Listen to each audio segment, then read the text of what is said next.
Midas foundation की खास पेशकश प्राउड वीमेन अचीवर्स में आप सभी का बहुत बहुत स्वागत। मैं हूं आपके साथ Asmita Singh Malik. Proud women achievers में हम उन महिलाओं की जर्नी को आपके सामने लेकर आते हैं जिन्होंने कड़ी मेहनत से बुरे हालातों का डटकर सामना करते हुए जीवन में वो हासिल किया जहां पर आज वो दूसरों के लिए एक मिसाल है कामयाबी की। और आज के सफर में हमारे साथ एक ऐसी ही शख्सियत जुड़ रही हैं जिनका नाम है नरेश मुदगल। और उनके बारे में बताने को तो बहुत कुछ है, लेकिन संक्षेप में मैं आपको बता देती हूं। अभी फिलहाल वो वेटरन्स इंडिया के विमेन विंग की नेशनल सेक्रेटरी जनरल है, लेकिन इससे पहले वो स्पोर्ट्स अथॉरिटी ऑफ इंडिया के साथ जुड़ी थी। एज अ कोच उन्होंने वहां पे ज्वाइन किया था, लेकिन उसके बाद वो सफर में आगे बढ़ी। उनके काबिलियत को देखते हुए उन्हें वहां पर खूब प्रमोशंस मिली। वो वहां पे प्रोजेक्ट ऑफिसर बनी, फिर डायरेक्टर बनी और उसके बाद वहां से वो सेवानिवृत्त हुई। तो आइए मिलवाते हैं आपको एक खास personality, gold medalist Naresh Mudgal ji से। नरेश जी, वेलकम, बहुत बहुत स्वागत आपका। Thank you Smita, thank you मुझे मिडास फाउंडेशन प्लेटफॉर्म पे बुलाने के लिए बहुत बहुत धन्यवाद। तो हमारा सौभाग्य है। नरेश जी, आप आज जहां पर हैं, जीवन में जो मकाम आपने हासिल किया है, इस जर्नी की शुरुआत कहां से हुई थी, कैसे हुई थी, जानना चाहेंगे आपसे। स्मिता जी, मेरी जर्नी की शुरुआत हरियाणा के एक छोटे से गांव से हुई, जिसमें कि बेटियों को तब इतना पढ़ाया नहीं जाता था। लेकिन मेरे फादर ब्लॉक ऑफिसर थे और एक साइड बाय साइड उन्होंने, हम रहने वाले बेसिकली जींद के हैं, लेकिन हम गांव में ही अपना सेटअप शुरू किया था।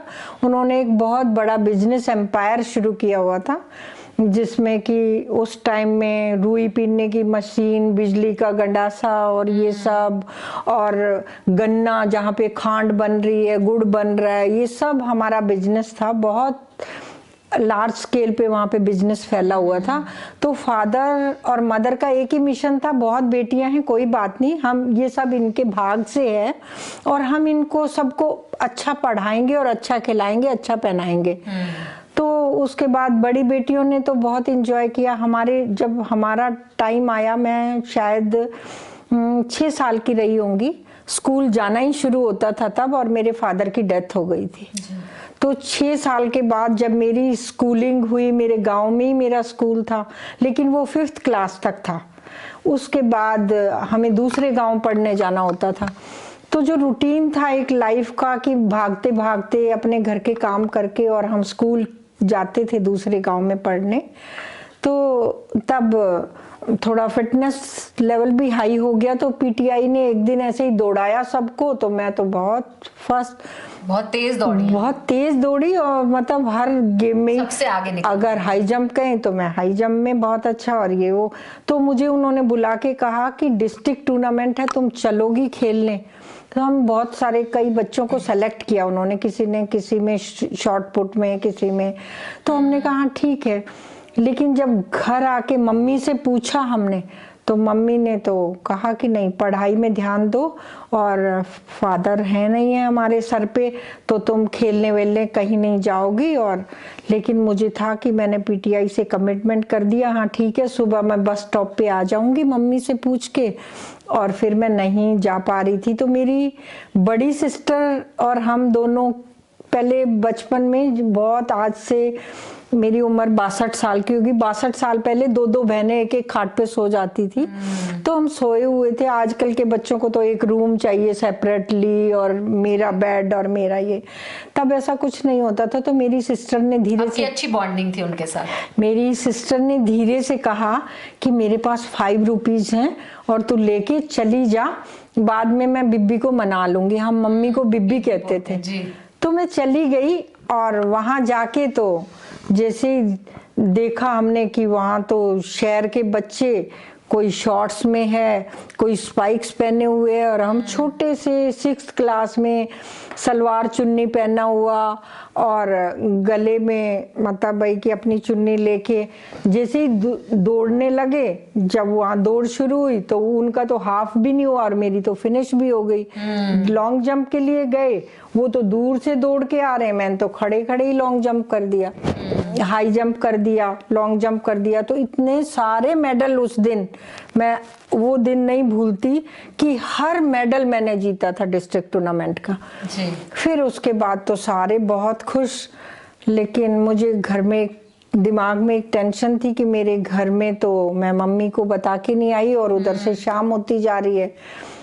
तो अब यानी मेडल्स जीतने की खुशी के सामने मम्मी के सामने जाने का डर थोड़ा ज्यादा हो गया था। ज्यादा। फिर कैसे फेस किया आपने? मतलब मुझे ये था कि मुझे कोई प्राइज ना दे और मुझे फटाफट से अब मुझे वापस घर भेज दे, लेकिन मेरे पीटीआई ने कहा नहीं, डीसी की वाइफ आएंगी और वो प्राइज डिस्ट्रीब्यूशन होगा और तभी हम, लेकिन मेरा क्या, वहाँ अनाउंस करें और मुझे मेडल पहनाएं मैं और प्राइज दें, मैं वहां रखूं, तब दूसरा नाम आ जाए। तो ऐसे ही करते करते तब मैंने ये फर्स्ट टाइम, मेरा ये फर्स्ट पड़ाव था जिस पड़ाव को मैंने, खुशी भी थी और एक डर भी था कि मैं मम्मी को झूठ बोल के आई हूँ कि। उसके बाद क्या हुआ? उसके बाद मम्मी तो बहुत नाराज थी, लेकिन भाई मुझे दूसरे गांव में ही बस जाती थी, वहां स्टॉप पे लेने आए हुए थे। तो अभी जो भी आए वो कहे कि आज तो बहन ने कमाल कर दिया, सारा प्राइज उसने जीत लिया। अब मेरी इतनी बड़ी गठरी हो गई है प्राइज की, तो मैं घर लेके बस में रखवा के पीटीआई के साथ आई, तो भाई तो बड़ा खुश, गठरी लेके घर दूसरे गांव आ रहा है। बीबी गुस्से में, तो कहता कि अब इसको दूध दे जल्दी, ये तो पूरे नाम रोशन करके आई है घर का। ये मेरा शुरुआत थी। यानी वो मेडल्स को देख के फिर बीबी का गुस्सा खत्म हो गया? खत्म हुआ। उनको ये था कि भाई कि बिना बाप की है और गांव में हमारे माहौल ही नहीं था कि कोई खेले या करे। फर्स्ट टाइम शायद हमारी टीम गई होगी, लेकिन अंदर से वो भी बहुत खुशी महसूस कर रही हूँ। उसके बाद तो फिर उन्होंने मुझे कभी नहीं रोका जी। और फिर वहां से फिर आगे कैसे बढ़ा आपका सफर? उसके बाद तो फिर मैं वहाँ डिस्ट्रिक्ट में हुआ, तो उसके बाद स्टेट चैंपियनशिप थी, तो जो बच्चे डिस्ट्रिक्ट में फर्स्ट आए थे उन्हीं को वहां जाना था। अब वहां पे आपने सुना होगा नाम, नेशनल चैंपियनशिप गीता जुत्सी। हाँ, सुना है। हाँ, उन दिनों वो थी, तो मैं तो उनके साथ 3000 मीटर की मैंने दौड़ की, तो उसके साथ साथ वो फर्स्ट आई, मैं सेकंड आई। और अगले दिन तो हर न्यूज़पेपर में गीता जुत्सी के पकड़ते कदम, एक हेडिंग के साथ और मेरी बड़ी फोटो और ये वो। उसके बाद मेरे घर वालों ने कभी नहीं रोका और मैंने 10th तक मैं आज उस नेशनल खेलने गई हूँ, आज वहाँ खेलने गई हूँ, आज वहाँ खेलने गई हूँ, बस अपना मेडल का ढेर मारती रही थी। मतलब इतने मेडल्स आपको मिले, आपको अगर पूछा जाए कि कितने मेडल्स मिले तो शायद आपको याद नहीं। हाँ, सच में मुझे याद नहीं। हाँ, यही अपने आप में बहुत बड़ी अचीवमेंट है कि किसी को इतने मेडल्स मिले हों कि उनको याद भी ना हो कि मुझे कितने मेडल मिले। उसके बाद फिर जैसे ही मैंने मैट्रिक किया, पहले मैट्रिक होती थी 10वीं क्लास, उसके बाद कॉलेज होता था, तो हमारे हरियाणा में एक स्पोर्ट्स कॉलेज खुला, हरियाणा एग्रीकल्चर यूनिवर्सिटी हिसार में स्पोर्ट्स कॉलेज। तो उससे मुझे मेरे डिस्ट्रिक्ट स्पोर्ट्स ऑफिसर ने कहा कि भाई कि इस लड़की को हमें स्पोर्ट्स कॉलेज में रखना है, ये तो देश का नाम रोशन करेगी। और उसके बाद फिर मैं स्पोर्ट्स कॉलेज में मैं गई, लेकिन मैंने मम्मी को कभी छोड़ा नहीं था जी। क्योंकि हम मम्मी के बहुत चिपकू थे, फादर थे नहीं, तो भाई भाभी मम्मी पूरा परिवार, एंटायर परिवार जब तक शाम को एक साथ बैठ के खाना ले, चाहे वो चटनी रोटी क्यों ना खाए, लेकिन वो आनंद मुझे वहाँ के इतनी सब्जियों और उन सब में किसी में नहीं आता था। एक तो मैं ब्राह्मण फैमिली से थी, हमारे यहाँ पे अंडा लहसुन ये सब कुछ नहीं होता था, और वहाँ मेस में, स्पोर्ट्स कॉलेज की मेस में तो नॉन वेज भी है, सब कुछ भी है। तो मुझे लगा कि मुझे शायद मैं घर में, मतलब मुझे ये नहीं करना, जो मुझे मन पसंद आता था वही काम मैं करती थी। मैं सब घर के काम करूंगी, किसी से लड़ाई नहीं करूंगी, मुझे वापस बुला लो करके। 6 महीने तक यही झगड़ा चलता रहा था कि मेरा यहाँ मन नहीं लग रहा। तो फिर सबने समझाया मुझे, पूरे परिवार ने, खासकर मेरी बहनों ने, मम्मी ने, भाई ने, कि अच्छा तुम ये साल पूरा करो, क्योंकि इस साल में अब कहीं और एडमिशन नहीं होगा, और फिर ये भी था कि हाँ ठीक है, चलो 6 महीने तो चले गए, 6 महीने और मुझे इस जेल में काटने हैं। मुझे ऐसे लगता था घर से दूर जाके कि मुझे हॉस्टल में मुझे वो फैसिलिटी नहीं लगता था कि मुझे एक रूम मिला हुआ है और एक मेरा स्पेशल बेड है, स्पेशल मेरी टेबल चेयर है स्टडी के लिए। वो सब मुझे कुछ नहीं था। मुझे तो वही छोटा छोटा और सबका शेयरिंग उसकी आदत थी। तो वही मुझे था कि मुझे वापस जाना है। तो मैं उसके लिए जो 6 महीने मैंने लगन और मेहनत से पढ़ाई की, क्योंकि हमारे गांव में इतना इंग्लिश और ये सब नहीं था। तो वो लगन से जो मैंने पढ़ाई की तो मेरी फर्स्ट डिवीजन आ गई 11th में। उसके बाद तो सारे घर वाले खुश और देखा ये वो। फिर सबने मुझे कहा कि देखो तुम्हारा फ्री रहना, फ्री खाना, फ्री पढ़ाई, फ्री हॉस्टल, घर पे भी कोई वो नहीं जिम्मेवारी की। फिर मुझे भी लगा कि अच्छा 5 साल का डिग्री कोर्स है, मैं एक साल ऐसे ही निकल गया, मैं तो 4 साल और कर लूंगी। मुझे भी अंदर से एक हौसला आया उस बात में ना। और फिर मैंने ठान लिया कि अब मैं यहीं पे पढ़ाई करूंगी और मैं अच्छे से देश का नाम रोशन करूंगी। तो हमारा वहाँ स्पोर्ट्स कॉलेज में क्या होता था, 5:45 हमें कॉलेज में पहुंचना होता था।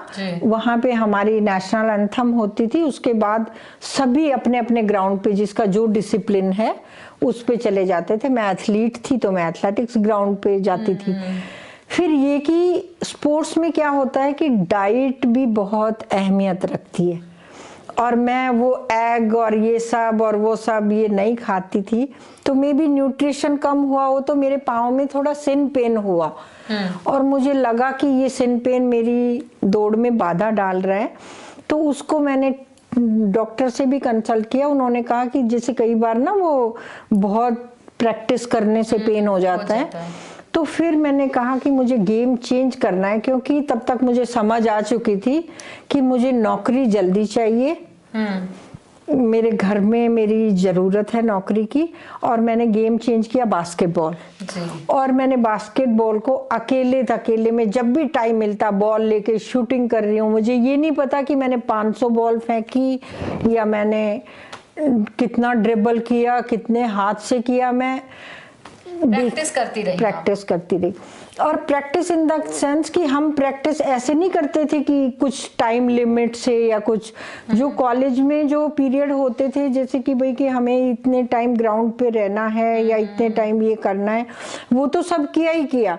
उसके बाद हम हॉस्टल में आके टी शर्ट्स निचोड़ते थे और देखते थे पानी कितना हुआ ग्लास में। ये प्रैक्टिस होती थी हमारी। और सर्दियों के दिनों में आप सोच लो कि 6 बजे कितना अंधेरा सा होता है और कितनी ठंड होती है। उस टाइम जब हम रनिंग करते थे तो हमारे यहाँ पे पूरा बर्फ जम जाती थी बालों पे और हम अंदर से हम पूरे भीग रहे होते थे। तो आपने बास्केटबॉल खेला नेशनल लेवल पे? बास्केटबॉल खेला और उसी साल फिर मैं नेशनल खेलने चली गई। स्टेट चैंपियनशिप हमने जीती, गोल्ड मेडल लिए स्टेट चैंपियनशिप में स्पोर्ट्स कॉलेज ने। और उसमें से हम 2 लड़कियां सेलेक्ट हुए, मैं और मेरी एक और फ्रेंड है, वो भी दिल्ली में ही जॉब करती है। तो हम फिर जमशेदपुर पहला नेशनल खेलने गए हम बास्केटबॉल का।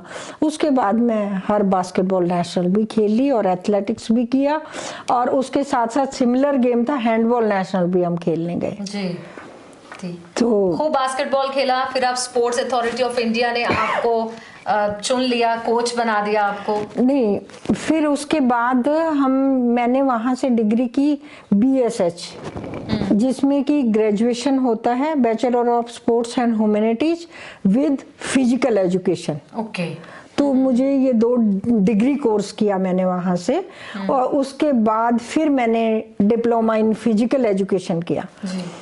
तो फिर ये कि मेरे को कई जगह से कॉल आया, कहीं पुलिस से आया कि स्पोर्ट्समैन थी कि हम आपको इंस्पेक्टर का जॉब देंगे और आप ज्वाइन करें।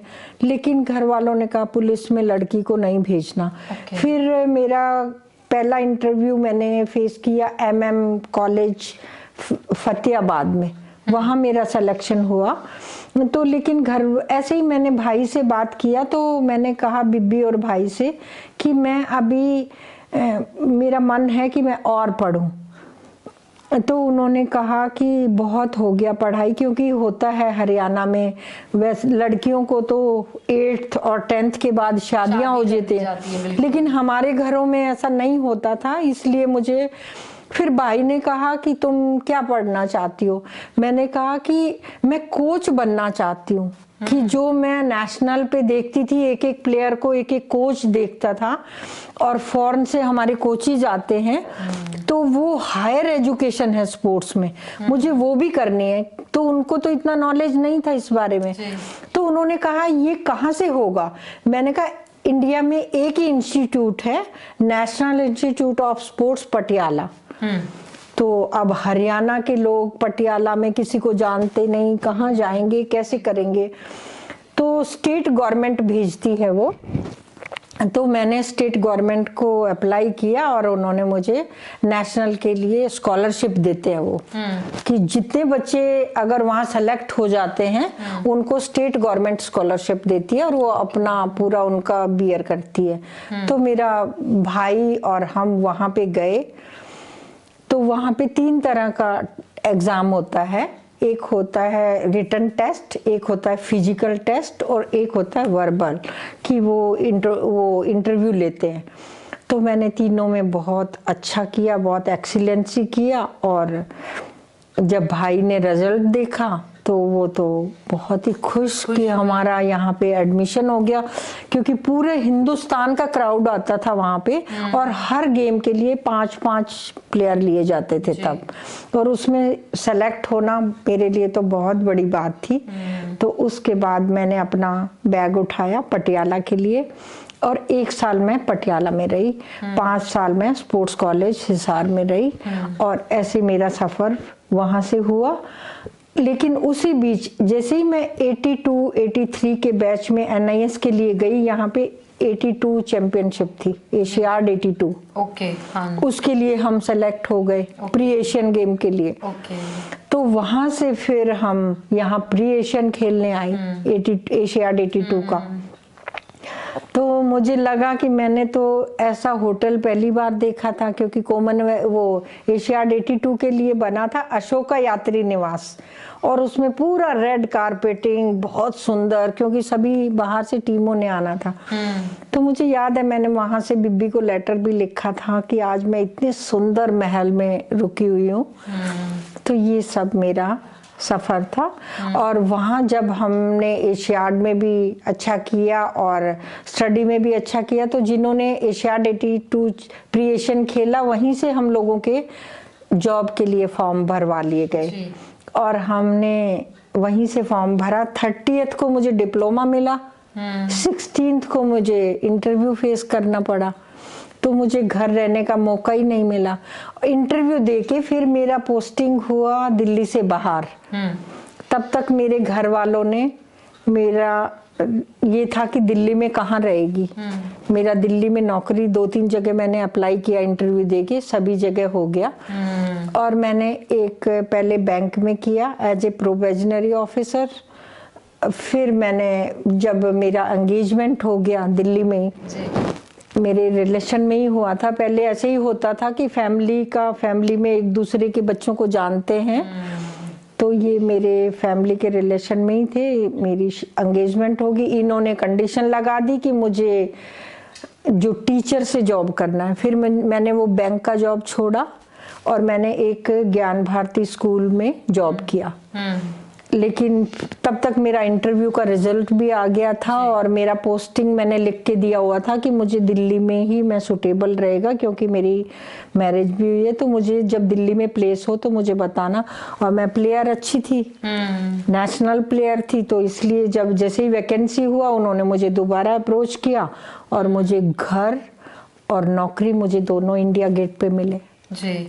और मेरा सौभाग्य था।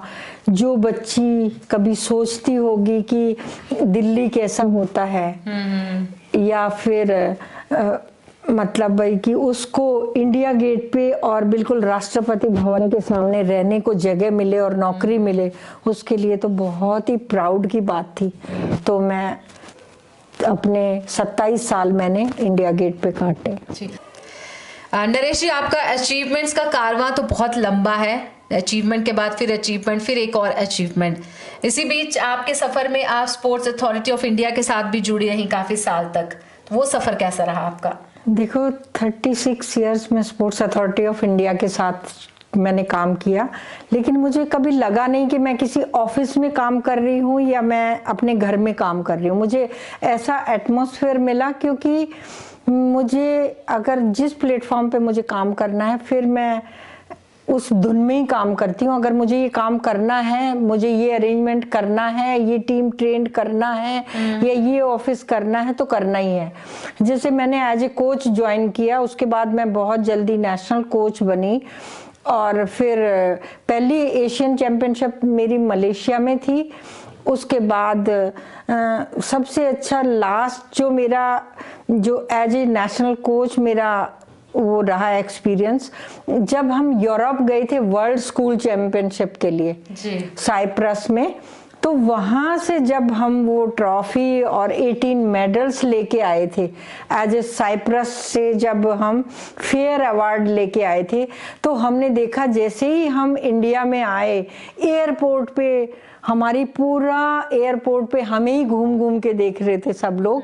बच्चों ने सबने मेडल पहने हुए थे और ट्रॉफी ली हुई थी, और हमारा कारवां पूरा इंडिया ब्लेजर से चल रहा था। तो पहली बात तो एक इंडिया ब्लेजर की पहनने की एक अलग ही रुतबा, अलग ही शान होती है। तो लेकिन सभी कि आप ये मेडल जीत के आए हो, आप ये ट्रॉफी जीत के आए हो, तो वो एक बहुत ही अच्छा लम्हा था हमारी अचीवमेंट का। उसके बाद से फिर मैं 2013 में हम ये जीत के आए थे fair award world school championship से। तो उसके बाद से फिर मैं as a project officer sports authority of India में ऑफिस में थी। टीम्स डिवीजन होता है, उसमें होता है जैसे कि हमारा पूरा प्रोजेक्ट का काम होता है। जैसे टीमों, हमारी इंडियन टीमें हैं, उनको बाहर ट्रेन करना है, इंडिया में ट्रेन करना है। बहुत, मैं कह रही हूँ कि बहुत बड़ी जिम्मेदारी। और वो जिम्मेदारी ऐसी थी कि हम सैंक्शनिंग अथॉरिटी थे। हमारा काम था कि ईडी से अप्रूवल लेना, डीजी के पास फाइल जाना, वहां से फाइल आते ही हमने अप्रूवल देना होता था। और जब तुम अप्रूविंग अथॉरिटी हो जाते हो, एक भी सैंक्शन अगर तुमने गलत भेज दी, तो वहां पे तुम्हारा, सोच लो कि घर से पूरा पैसा भरना होता है, इतना इतना। कभी आज, और कई बार तो इतना हेक्टिक हो जाता था, रात रात हो जाती थी, टीम को रात को जाना है और उनकी पेपर कोरस्पोंडेंस हो रहे हैं कि इस बच्चे का ये नहीं हुआ, इनको ये नहीं हुआ। बहुत बड़ी मेहनत आपने की। हाँ। बहुत जिम्मेदारी का काम था। फिर आप डायरेक्टर भी बना दी गई शायद। ये कि हाँ, कि हमारा मतलब हमारा प्रमोशन से होता था कि भाई कि हम डायरेक्टर स्केल से अभी हम रिटायर हुए जी। लेकिन आप उसके बाद भी रुकी नहीं। आपको अभी जैसे आपने बोला कि वेटरन्स इंडिया के साथ जुड़ने का मकसद आपका, आप महिलाओं के लिए कुछ करना चाहती हैं, तो ये महिलाओं के लिए कुछ करने की ये प्रेरणा कहाँ से आई है, किस रीजन से? देखो, ये इस रीजन से है कि जब 2004 में मैं कोच, नेशनल कोच थी, तो मैं देखती थी कि वहाँ का फिटनेस लेवल प्लेयर्स का इतना हाई है, ये है वो है। तो हमारे यहाँ पे फिटनेस कोच का डिप्लोमा नहीं है, इवन अभी तक भी नहीं है, स्पोर्ट्स अथॉरिटी ऑफ इंडिया में भी नहीं है। योगा है, सब कुछ है, लेकिन वहाँ पे क्या होता है, फिर मुझे इंडिया गवर्नमेंट ने यूरोप भेजा इस कोचिंग डिप्लोमे के लिए। ये 90 डेज का डिप्लोमा था। तो उसके बाद मैंने सोचा कि ये मैं इंडिया में जरूर इम्प्लीमेंट करूंगी। तो पहले मैंने सोचा था कि एक मैं बहुत बड़ा एक प्रोजेक्ट भी लेके आऊंगी इंडिया के लिए। जैसे हमारे प्लेयर्स एक्सीडेंट हो जाता है, कोई भी हैपनिंग हो जाती है, तो उनको रिवाइव करने में बहुत टाइम लगता है फिजियोथेरेपी वगैरह से। तो वहाँ पे वाटर थेरेपी थी, उसी में टेनिस प्लेयर हो रहे हैं स्ट्रेंथन के लिए, उसी में ये सब हो रहा है। और जैसे किसी को अगर इंटरनल स्ट्रेंथन, वो कैसे देखते थे, उनका वॉल पे रिएक्शन टेस्ट चलता था कि जैसे टेक ऑफ लिया तो पूरा स्क्रीन पे आता था कि कौन सा मसल ग्रुप काम नहीं किया। तो ऐसे मुझे था कि ये मैं तो जैसे कि मैं ज़्यादा सोचती थी कि महिलाओं का मैं मसल इंटरनल स्ट्रेंथन उनको कैसे रखना है वो सब मैं बताऊंगी, इसलिए मुझे था कि मैं रिटायरमेंट के बाद केवल और केवल महिलाओं के लिए काम करूंगी। जी, आप में टैलेंट नेचुरल था, मतलब बचपन से आप टैलेंटेड थी जिसकी वजह से, लेकिन उसके बाद कड़ी मेहनत के साथ आपने अपने टैलेंट को और निखारा और आज आप यहाँ तक पहुंची हैं। एक छोटे से घर, छोटे से गांव, छोटे से घर से आज तक का जो आपका सफर रहा है, आप कभी आपको ऐसे लगता है कि अगर मैं लड़की नहीं होती, लड़का होती, तो शायद माहौल कुछ और होता? नहीं, क्योंकि मेरे घर का एटमॉस्फेयर ऐसा था कि हमारे घर में एटलीस्ट कभी लड़के लड़की में भेदभाव अब भी नहीं होता और तब भी नहीं होता था। और हरियाणा जैसे राज्य की बात करें, हाँ, क्योंकि हमें बिल्कुल एक लड़कों की तरह से प्यार प्रेम से रखा गया, पढ़ाया गया और किया। जबकि हम देखते हैं कि अभी भी गांव में बहुत ही है कि लड़की ने 10वीं की 8वीं की और उसकी शादी कर दो, लेकिन हमारे घर में हमें ये कि भाई कि नहीं, लड़कियों को पढ़ाओ, जब वो खुद बोले कि हाँ ठीक है अब कर दो, तो तभी, किसी को फोर्स नहीं किया जाता हमारे घर में शादी के लिए। शुरुआत से लेके अब तक सपोर्ट के बिना किसी के लिए कुछ भी आगे बढ़ना शायद इतना आसान नहीं होता, तो आप सपोर्ट किसे मानती हैं अपनी लाइफ में? शुरू से लेके आज तक कौन कौन आपको सपोर्ट करता आया है, किन्हें आप थैंक्स बोलना चाहेंगी आज? देखो कि सबसे पहले बचपन से तो मेरे माँ और भाई, जिन्होंने कि नहीं तो कौन बेटियों को हॉस्टलों में तब उस टाइम में भेजना, और इस हालात में भेजना बहुत मुश्किल था। एक रात के लिए भी लड़कियों को बाहर भेजा जाना सही नहीं माना जाता था। बिल्कुल सही कह रही हैं स्मिता, लेकिन मुझे हॉस्टल में पढ़ाना और इतनी हायर एजुकेशन घर वालों से दिलवाना, उनका भी मैं थैंक्स करूंगी। और शादी के बाद जो हस्बैंड ने दिया वो मुझे कभी लगा ही नहीं वो मेरे हस्बैंड हैं या मेरे फ्रेंड हैं जी। और मेरे बच्चे, मतलब मेरी 2 बेटियां हैं, 1 बेटा है, दोनों ही मतलब तीनों बच्चे मेरे बहुत ही कैपेबल हैं और बहुत अच्छी अच्छी ओहदों पे, बहुत अच्छे अच्छे प्लेटफॉर्म पे अभी जॉब कर रहे हैं। और मेरी बहू, जैसे मैंने 2 बेटियों की शादी की है, तो अभी भी जैसे टेक्नोलॉजी में हमें कई चीजें नहीं आती, ऐसी ही मेरी बहू आ गई है कि वो, उसको हर टाइम ये रहता है कि मैं मम्मी को ये भी सिखा दूं, ये भी सिखा दूं। और यही बच्चों को रहता है कि जैसे हम टेक्नोलॉजी में थोड़ा सा पीछे हैं कि हैशटैग कैसे करना है, ये कैसे करना है, तो अभी भी बच्चों को ये है कि हम मम्मी को सिखा के चलें। तो इन सब का मैं हार्टली स्पेशल थैंक्स करना चाहूंगी। नरेश जी, आपकी उपलब्धियों का सफर तो बहुत लंबा है, लेकिन अगर सफलता के पैमाने को आंका जाए तो एक बात बहुत अहम है।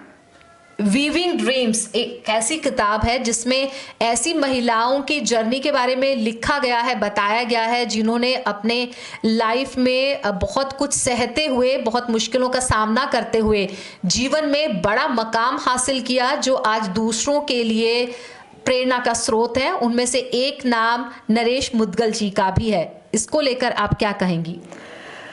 मैं ये कि मुझे बहुत अच्छा लगा जब मुझे लगा कि जो अमेज़न पे बुक है वीविंग ड्रीम, तो वो वुमेन एम्पावरमेंट को बढ़ावा देती है वो बुक, तो जिसमें शहनाज हुसैन और दीपिका चावला, ये बड़ी बड़ी हस्तियां हैं, मतलब मुझे सबके तो नाम नहीं मालूम इतना, लेकिन हाँ उनमें मैं भी हूँ। तो लेकिन उस बुक में जब मैं खुद पढ़ती हूँ अपनी बचपन की स्टोरी, तो मुझे खुद को ही रोना आ जाता है।